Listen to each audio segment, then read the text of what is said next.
Hey, welcome back, everybody. It's time once again for another episode of OC Spotlight. The one show, maybe the only show, showing the most incredible people doing the most amazing things. And boy, does this one deliciously fit that model here today. We got Willy Wonka, or somebody just like him, in the studio today. Welcome, if you will, Brian Castles from Castles Confections. Welcome, Brian. Hey, nice to be here. Thank you for inviting me. I appreciate it. I can't be the first one that's come up with that comparison here. Willy Wonka and the Chocolate Factory. But oh my God, I'm such a fanatic for chocolates and sweets and all these kinds of things. And you make these things. Yeah, I mean, this is great. I mean, this is a passion of mine that I love. Making this candy. People really enjoy chocolate, obviously. You know, it's Yeah. people like candy and chocolate and stuff. And this is, I love putting a smile on someone's face, especially when they taste it, especially for the first time. What a business. Other people, I mean, you feel good. You make, I don't know, a washer or dryer, or you're an electrician, or you have something, and you feel good. I offer a service. We offer a service here to the community. But I don't know that people leave going, wow, that is just so incredible here. You must put smiles on people's faces all the time. Yeah, this is awesome. I love doing it. What's funny is that I don't think people really understand, what toffee really is, No. or they haven't really had something. We're going to like go this. through that whole thing here, because Yeah. I'm not sure I do understand the difference between chocolates and toffees and all these kinds of things that go Okay. back forever here. So let's start with your story here. Mm-hmm. They tell me you were a FedEx driver for 25 years. How does a FedEx driver get into literally making? You're not buying this stuff and just remarketing it in the store. No. You're making this stuff here. Yeah, no, this is something my mom made when I was a kid.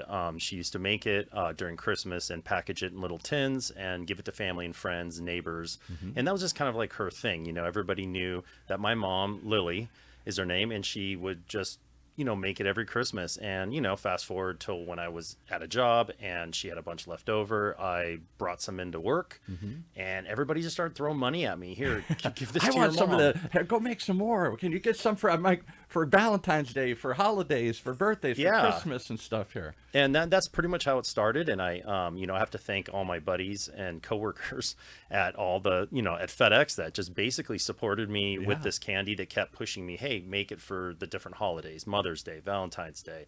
And yeah, it just kind of grew and grew. And, about 7 years ago when I started the business, I thought, if I'm actually going to do this in the future, I need to actually start the business and figure out all the details. And, Yeah, because making handcrafted anything is not easy.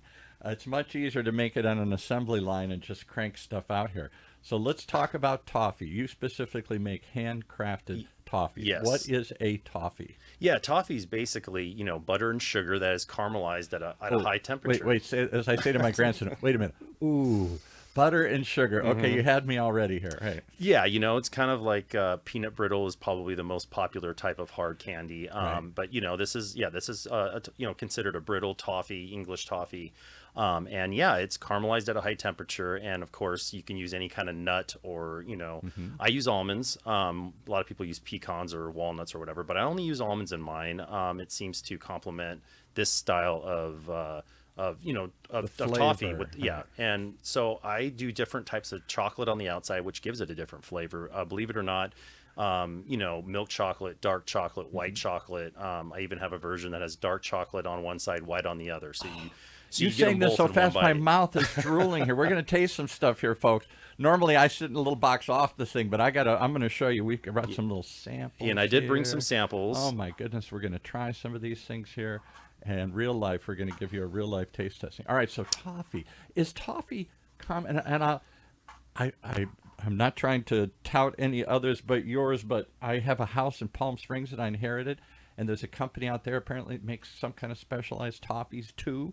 And my tenant who came out there left this and said, "Oh, surely you must know this thing." I didn't know. Are there lots of people making handcrafted toffees and candies and stuff, or is this still pretty rare? It is kind of rare, but it is something that is difficult to make. It's not something that you could just do it once, and it's not like a cake or a cookie where you mix Right. it, put it in an oven, and you forget it for a half hour. I mean, Right. this is something that it needs to be stirred constantly, or otherwise it burns. So either you have a machine do it or you physically do it, like me.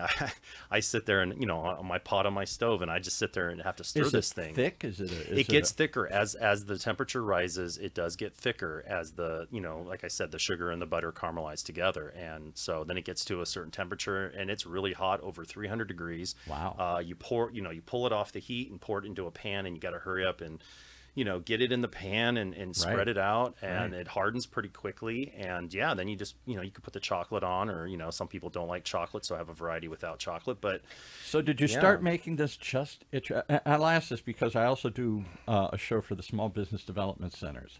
And a couple years ago, they had somebody come in and talk about, I forgot, it wasn't a candy. I think it was more like a cookie or something. And it was somebody made this, everybody loved it. They sold it to the PTA, they sold it to the neighborhood, they sold it at work. And pretty soon this lady started saying, maybe I should do this.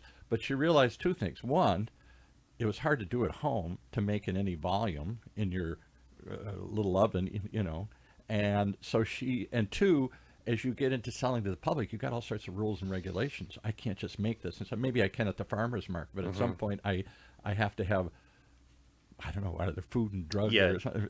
It's the health health departments, inspector, right? Yeah, right.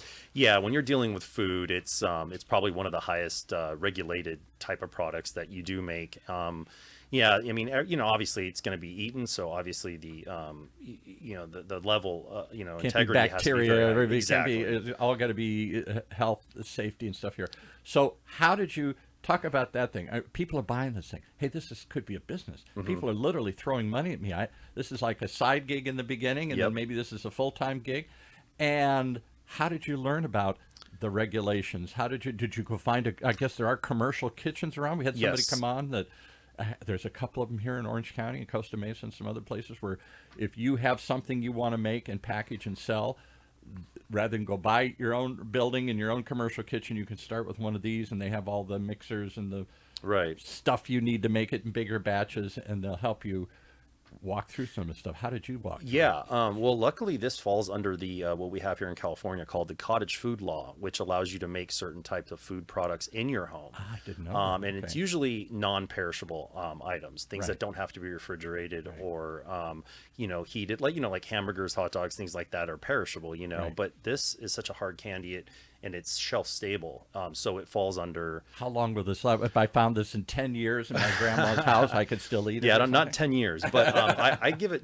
This is one of the reasons I do use the glass jars. It stays fresh. I give it a 4 to 6 month.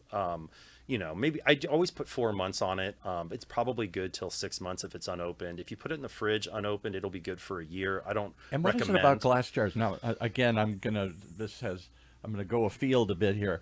My wife all of a sudden has these mason jars, and she's putting, because we love fruits and berries and strawberries, and they go bad so fast. We get them, and if we don't eat them right away, they go bad. So she found that she puts them in the jar, and seals the jar in the refrigerator. They seem to last longer. Yeah, glass. It's non-porous. It's obviously airtight. So and that's one of the reasons I use the glass jars. As far as I know, all the other toffee companies that I've seen, they use plastic bags or little boxes, which is fine, but it doesn't keep the toffee as fresh.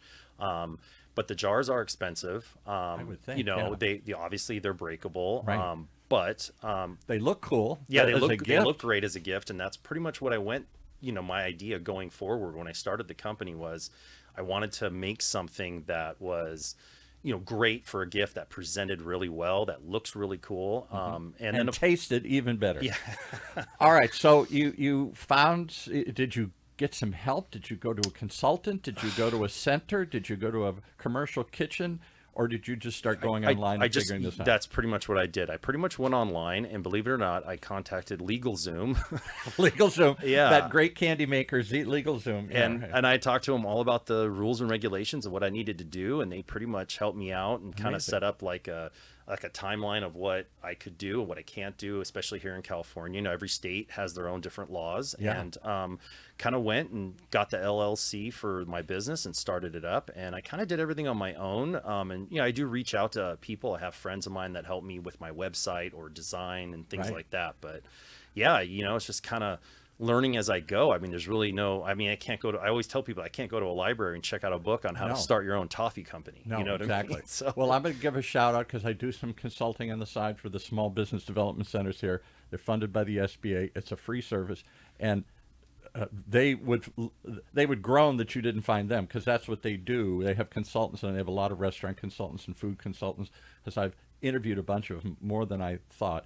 And there's some. They will show you the commercial kitchens. They'll help you go learn the regulations, help you figure out your marketing and the rules and the regulations, all for free because it's all this effort by the federal government, SBA, to try and That's start amazing. small businesses here. And this makers movement, this idea of people talk about that. Did you go to farmers markets and? yeah, I did. I went to the farmer markets and craft fairs, and I Yes. basically did it on the weekends because obviously I still had my full-time FedEx job Monday Right. through Friday, and if you go, my business was growing at that time, and I was getting more and more people and more orders, and so if you go back to 2 years ago during Christmas, obviously Christmas time at FedEx was a very busy place to be, and of course the candy is a crazy business time as well. So Yeah, right. 2 years ago, I made a decision. I can't do both. I was killing myself. I was getting 3 to 4 hours of sleep every night trying to make the candy, going to work, working 11, 12-hour days. It was just I couldn't sustain it anymore. So And FedEx is a good job. I'm sure you get good was, benefits and all this yes. type of thing. You were able to retire, or did you just decide to leave? I or- actually just pretty much quit. I wasn't able to retire. Wasn't at that age yet. Obviously, I still had another 15 years before I could, and that's one of the reasons I did want to leave. I didn't want to do that job for another 15 years. What's funny is when I first started that FedEx job, I did it. I was going to college, Right. and I always thought, well, this is a good job until I find something better. All right. How many of us have fallen into that trap? I Yeah. know. And so 25 years later, I finally found something better. But, all my friends and coworkers at my work were like, are you kidding me? You're top out pay. You get 5 weeks vacation. You get. That's what I was going to say. Everybody look at you know? like, it's fun to sell this on the side, Brian. I get Yeah. that. We all want a little side gig. But are you nuts? You're gonna give this great paying job and Yeah. everything you've risen through the ranks, and here you are, and steady income, steady job, and you're going to go off and do something unsteady. And dare I say, you did it at probably the craziest time in the world. There's a thing called COVID, and everybody was shutting down retail stores and. Well, it's funny because I figured if I was going to do it, then I just had to do it and just see if I could do it. And if COVID, was there or wasn't there, whatever. I mean, if you're going to start a business, I guess you gotta push through the tough times as well. Right. So I didn't want any I started this business during the Great Recession, the one Oh, before okay. the other black swan of everything. Right. Well, this will never happen again, and businesses are shutting down, disaster. And again, I just said it's now or never. Yeah, and so I got an opportunity. I found a retail spot that fit what I was looking for. It fitted my budget. How big? I would think it'd be small. Yeah, it's a small shop. It's only about 800 square feet. Okay. It's over in Fullerton. It's called Amherst Heights. There's a shopping center over there. I'll tell everybody it's off of Malvern and Gilbert. It's, Please, yeah. Yeah, no, there's a Barnes and Noble over there, which is probably The last one's one of the left. last standing one. There actually might be one around here in Irvine, I believe. But I think there is one, yeah. those are probably like the only two in Orange County that I know of. But yeah, that's a shopping center with a Target and Albertsons. And then off to the side, there's these apartments with these little businesses underneath. Next to me is a hair salon, an acupuncture, like a wellness place. And, it's a perfect location for me. It has a lot of foot traffic and a lot of cars. And There you go. this is basically what I needed, And so I thought, you know what? If I don't jump on I this. got a little extra room here. Maybe we could Yeah, sell there it you to go. UCI here or something. Yeah, We're for at the, sure. We're at the UCI Beal Applied Innovation Center. I'm sure already people are lining up and asking us about these toffees here. So I'm going to be a little distributor. I'll be a little side vendor Hey, for you. yeah, I'll cut you in on the commissions. Have yeah. you ever thought of other models like that, of selling online, of selling, I don't know, through gift things or other non-traditional, other than come in, there's a candy store, an old-fashioned candy store, and we make this stuff here. Are there other business models you're exploring? Yeah, before obviously, I did the retail location. Excuse me. I did look at third-party sales and other people. The only problem with that is that I couldn't make it. I couldn't make the candy efficiently at a lower cost without machinery. Doing the third party sales, obviously the person selling it in their store, they need it cut, which is totally, understandable. Yeah. But I couldn't sell it at a high enough price to make it worthwhile, if that makes sense. Would you ever try and be Mrs. Fields? Yeah. Mrs. Fields is a story I grew up with. I don't know if people Well, still remember that, but yeah, she of literally course. was making this stuff like you at home. Her husband had some successful job, or maybe she did too. I think they were like corporate execs or something. It wasn't the normal story, but she somehow had this recipe and everybody loved it, and she made it. And her husband's, I think it was her husband, said, let's take this and turn it, and let's not franchise it. We're going to own hundreds of Mrs. Fields in every mall across America. And by God, they did. That must have taken a big leap of faith to do that. Cookies, a little cookie store. We're going to go into expensive malls at that time here. Yeah, well, the thing about my toffee and toffee in general, really, it's kind of a unique candy. It really, there really isn't a whole lot out there. I mean, people know what it is, and I'm sure they've had some sort of toffee in their past. But to have like an actual toffee store is pretty different. It's a category I don't know quite where it fits. I mean, I know I've had toffee, and I've loved it, like the one in Palm Springs and a couple others I've seen. What's the one at Costco they sell all the time? La Roche or something? No. Oh yeah, there's other candy companies that have the butter crunch, type of flavor. But those in are them. like big candy companies, Right? Yeah, and of course, like C's Candy, they have a bunch of different, bunch of different varieties of chocolates inside their boxes, and they do have a brittle and they do have a toffee as well. I remember reading years ago. I just read it again, so I've read it twice now. When Warren Buffett's looking for businesses that he wants to invest in, he's looking for sustainable things, outstanding products, great management, great passion. He's not just necessarily looking for the next thing and then I dump it and flip it and whatever. He wants to buy and hold these things forever. And apparently one of his earliest investments, and everybody thought he was nuts, no pun intended, was C's Candy. Oh, I didn't know that. And he's made a fortune. That was I believe one of the first of his acquisitions, the first of his model. Let's find businesses, however he determines this, to run basically well and have a real passionate audience. And he wasn't from California. I think they're based in California. He hasn't C's Candy here. I believe so. Yeah. So anyway, he thought the candy business was a hot business, and others are saying, "Are you nuts? Candy stores, that's from the turn of the century or a long time ago. People don't go into candy stores anymore. You got to have more than candy to make it." Does it go all day long, or do people come in at certain times of the day? Is it like a donut shop that closes by noon or something here? Yeah, it's kind of random, and I'm still feeling it out. I've only been at my shop for a year and a half now, so I'm still learning on when the customers come in. Mostly, obviously, it's on the weekends or in the later evening. But yeah, I mean, this is more of a gift type package that I have here with the toffee. So you walk, it's a retail thing. I'm going to purchase them. I'm not going to sit there and sample them and eat them. And I do have free samples though all the time because the people have to taste it. I mean, that's the hook, So I do have all the varieties for free samples, like the ones I gave you. All right. Well, you led into my next thing here. You got some free samples here. Let's talk about them. If you can, it's going to be hard to see in this little camera here what I'm looking at. It looks like you got the white chocolate there. It looks like. Let me take it out of the thing here, because I'm going to taste this. All right. So this is. It doesn't really show it as well. It really is beautiful. It's white chocolate, like on top and bottom, and that beautiful caramelized toffee. And the almonds are inside the toffee as well as on the outside. Okay, drum roll. Am I allowed to say I don't like it if I say that? Yeah, I want your honest opinion. It does have a unique taste. Very unique taste. It's not too hard, but it is crunchy. So my late father loved butter pecan ice cream. So do That's I. one of my favorites too. And this has that kind of caramelized flavor of butter pecan ice cream. Yeah. And then pecans are, one of the more common nuts that people use when they do make toffee as well. I just use almonds. I haven't really branched out with all the other nuts.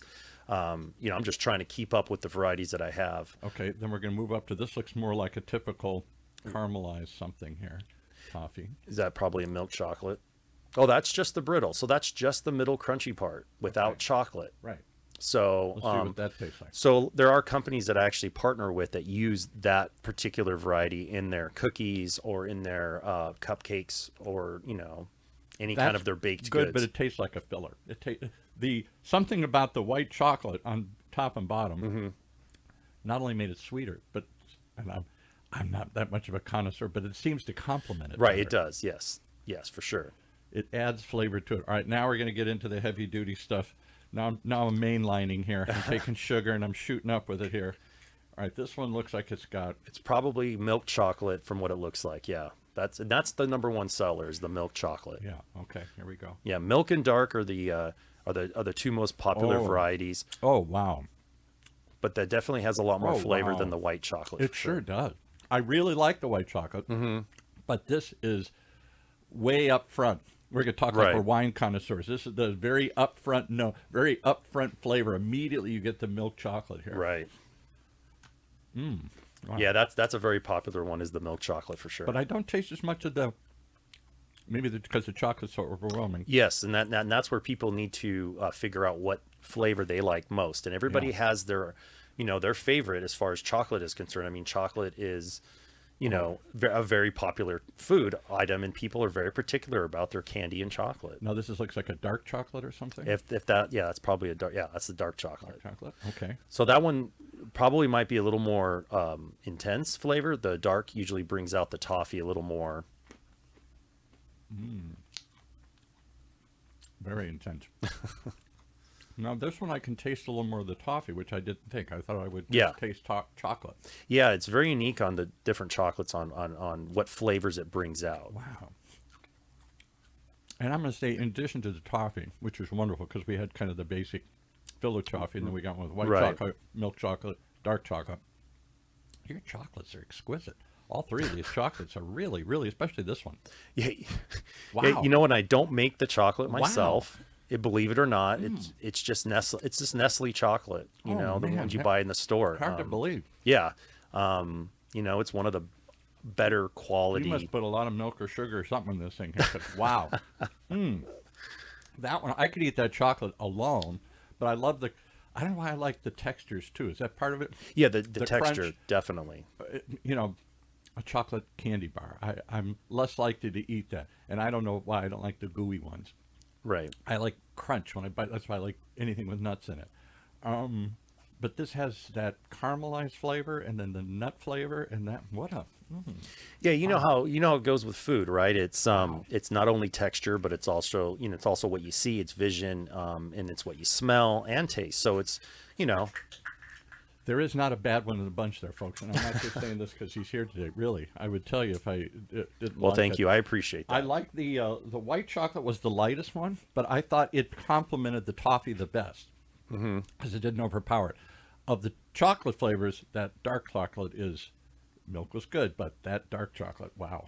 Now, are you usually a dark chocolate person? I guess I kind of am. Okay. I like strong cheeses and dark Okay. chocolates. I tend to like stronger flavors like that. But the first one just made me think of my dad and butter pecan and Right. Vanilla. So it had that kind of vanilla-y flavor like the ice cream would, and then the butter pecan type of thing. So Right. I guess I like the two extreme. I can see why the milk chocolate's popular, but that one just tastes like milk chocolate to me. The other two had more of a richer Right. combination of flavors to it. The real light one or the real dark one.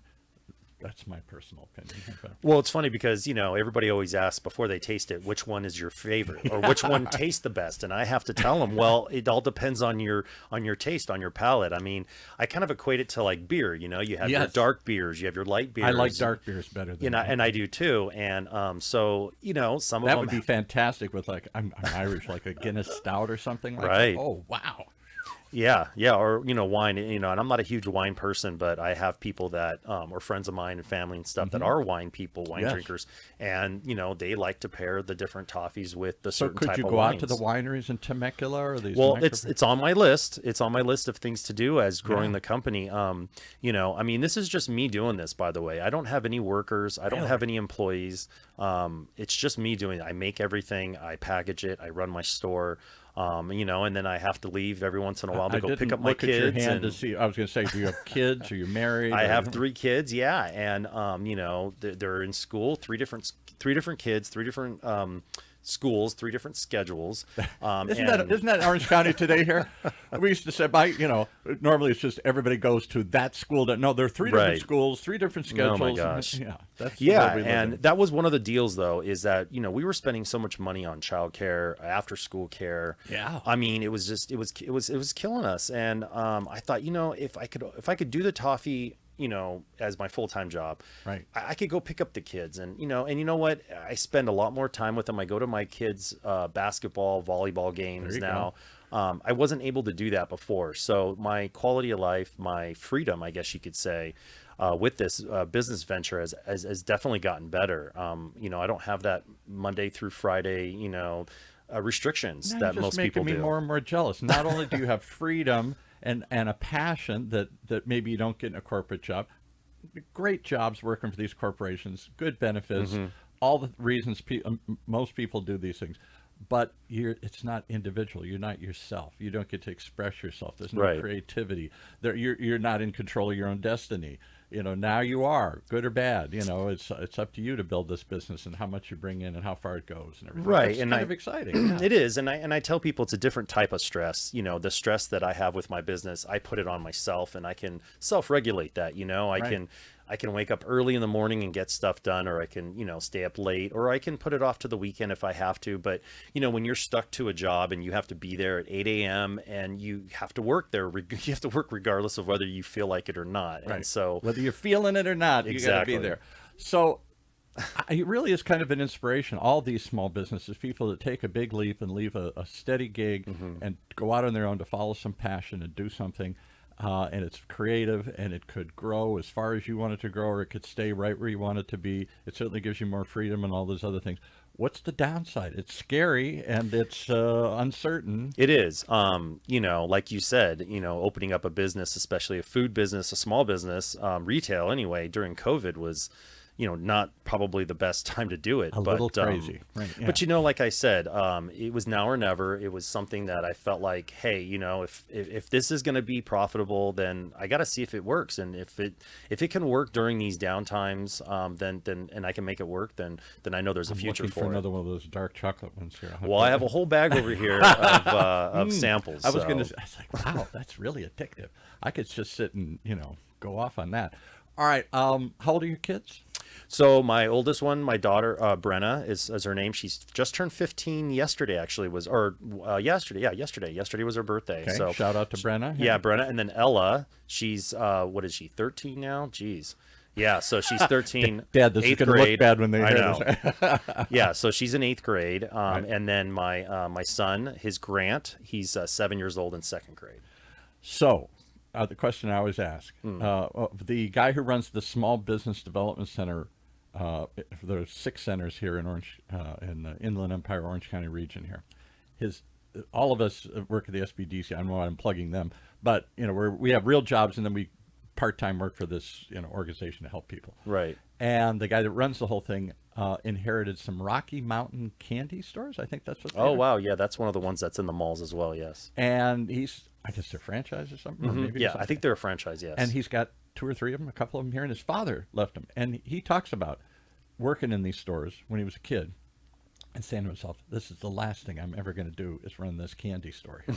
And now he's running the candy store, and his son is of age. I think he's like in high school or getting ready to go to college, and he's trying to make that decision. Any possible interest in any of these kids continuing the family business, the family legacy? I hope so. That's kind of the reason I'm doing it. I hope I can grow the business to a certain point where it's profitable to me to leave to my kids, and hopefully they can run it, and I can retire or whatever. But yeah, I mean, my kids are at my shop, a lot because I pick them up from school. They hang out there, they do their homework. Do they make the candy? And No, sell they the don't. candy? They don't really make it. That's a little, maybe in a couple years, they'll be old enough to actually, more mature, I guess. Trying you to could picture say. a 7-year-old on a stool. I know, sort of thing. yeah. Well, we had Ken Potrock in here, who's the current president of Disneyland. He was in here a few months ago here on another show, and he talks about his parents had a little deli right across from in Brooklyn, right across from where the Brooklyn Dodgers used to play when he was a kid. And he said that was the deal. Everybody in the family, 7, 8, he's doing something. in the restaurant. He's cleaning or fixing or selling or doing something. This is the old style mom and pop restaurants and mom and stuff pizzerias and all this kind of stuff here. Why not, if they have any interest in it? Yeah, and unfortunately, those type of businesses and those type of ideas have kind of gone away. Totally. Especially in the last 30, 40 years. Yeah.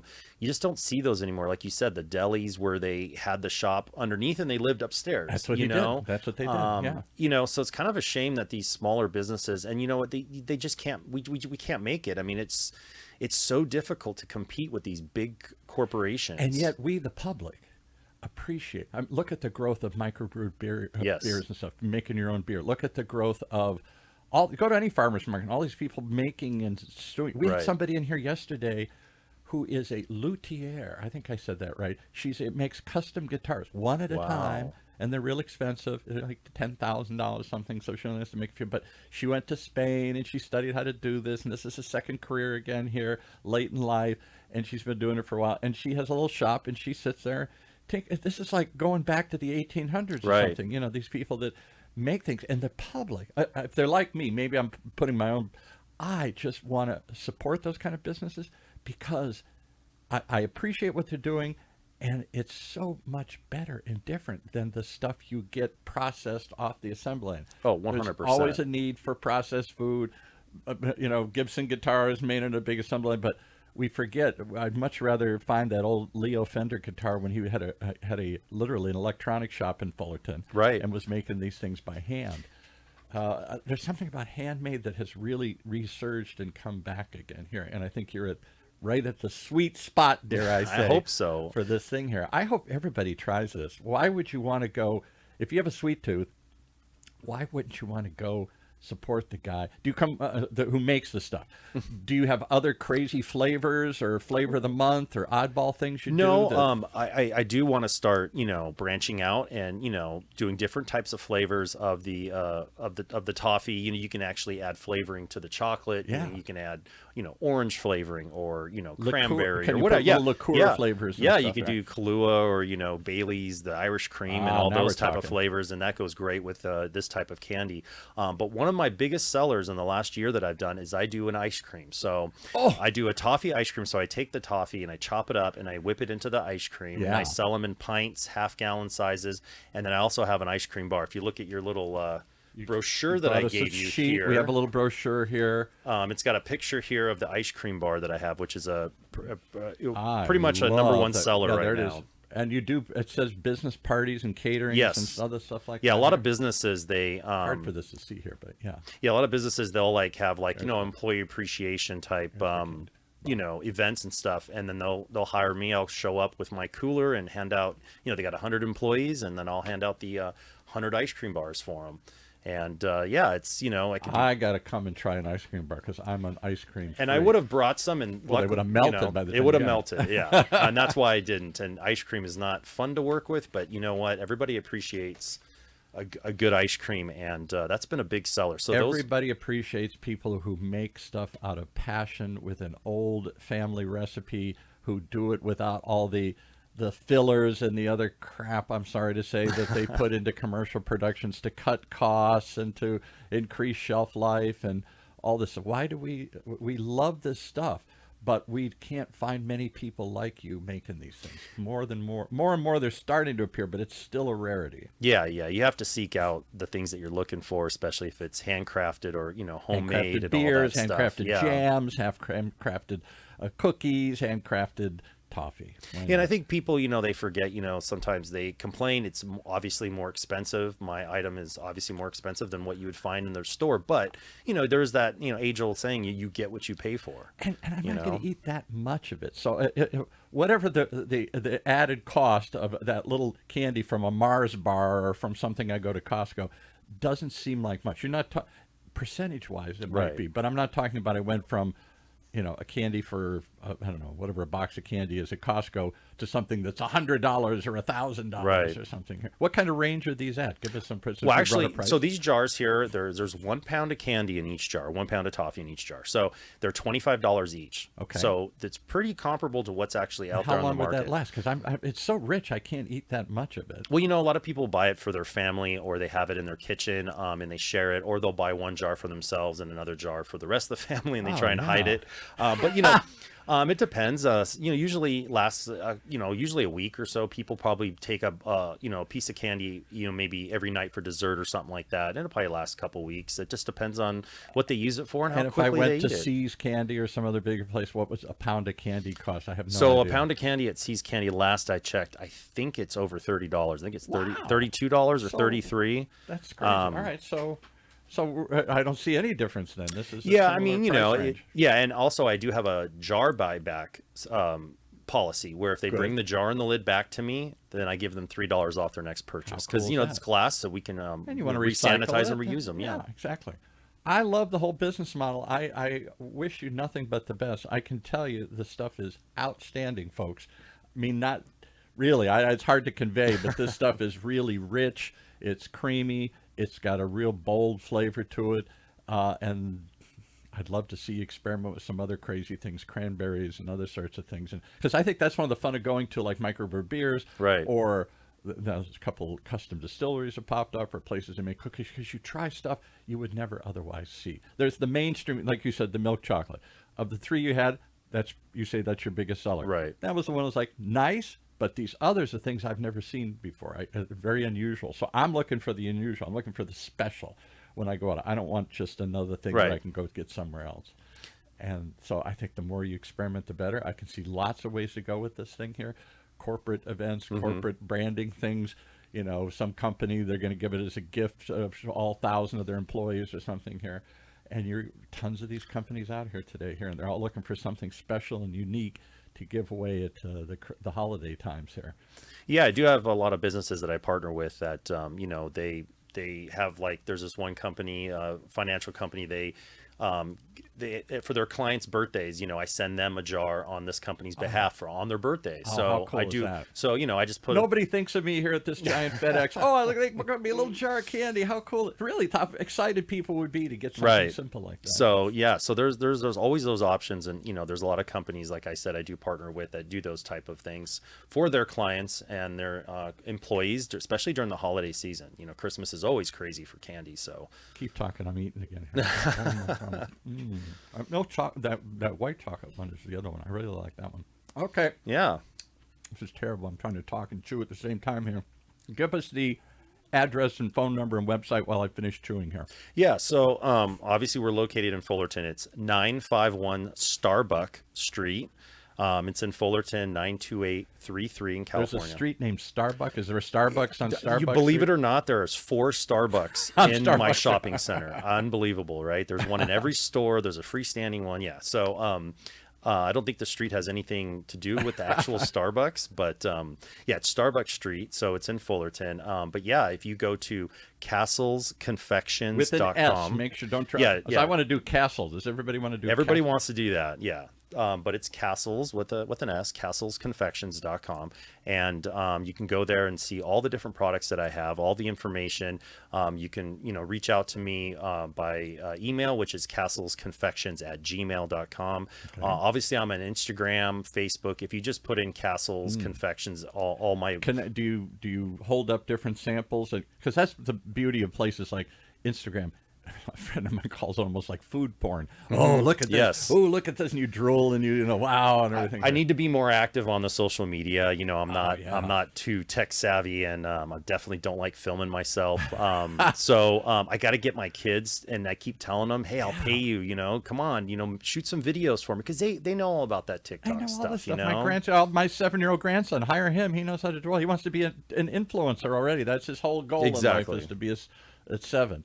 All right, cool stuff, incredible stuff, tasty stuff, a very interesting business model, and at a time when, the world has gone to standardize, corporatize, commoditize food, the idea of specialty stores reappearing and people actually making it.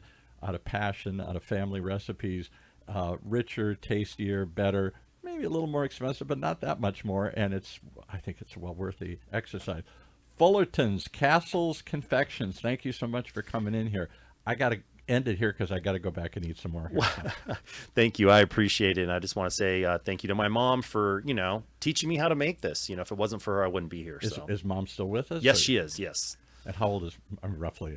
She's in her 70s, and you know what? She's got 9 grandkids that she takes and watches in different times. There you go. She's very active. My mom and dad are still around, and they're very active with their grandkids. And everybody's so local. Both my sisters, they still live here in the area. Goodness, you're blessed. Yeah. So we it's a family business. Does definitely. Mom come down to the store and say, "Hey, this is my recipe"? All the time. And in fact, yesterday when I went to go pick up my kids, my mom watched the store for over an hour while I played Mr. Mom and ran around and people say, "Where does off. this come from?" She says, it comes from my grandmother here or something. Is it go back that far? You know what? I'm not sure where the recipe actually came from. I do know all my whole family has it. My mom was just really the only one that stuck with it and actually kept making it consistently to get it down. It's because it's so temperamental.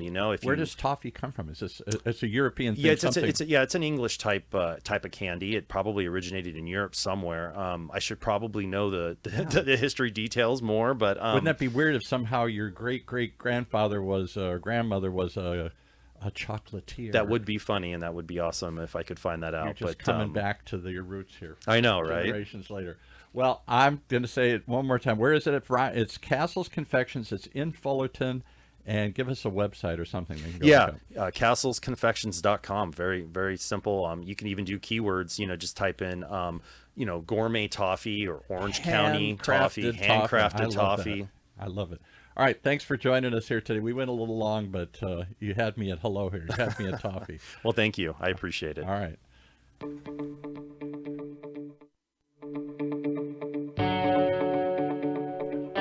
Well, there you have it. I'm going to keep it short because I'm going back to eat some more of this stuff here. Incredible story of an incredible business, incredible idea. Right here in Orange County's only community radio station, OC Talk Radio. Streaming live from our studios here at the University of California, Irvine's Beale Applied Innovation Center.